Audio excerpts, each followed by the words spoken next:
Немногие организации, немногие авиапредприятия, немногие аэропорты гражданской авиации могут похвастаться тем, что у них на их территории имеются музеи.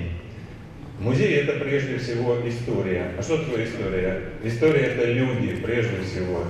Это люди, те люди, которые своими руками, своими поступками создавали историю нашей страны. Поскольку находимся на территории Новоякутского аэропорта, то это история гражданской авиации Якутии.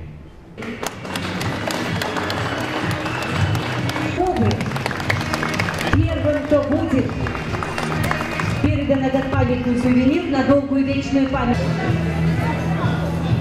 Уважаемые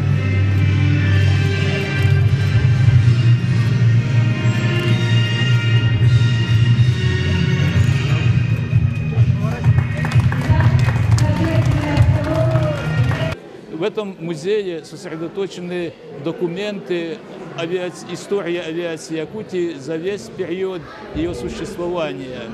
И это будет не только для обзора и просмотра, но это будет большой материал для изучения. Посещать сюда могут студенты, курсанты, аспиранты, все, кто занимается изучением не только авиации, но и в целом хозяйства Якутии, и использовать материалы, находящиеся здесь, для своих научных и учебных работ.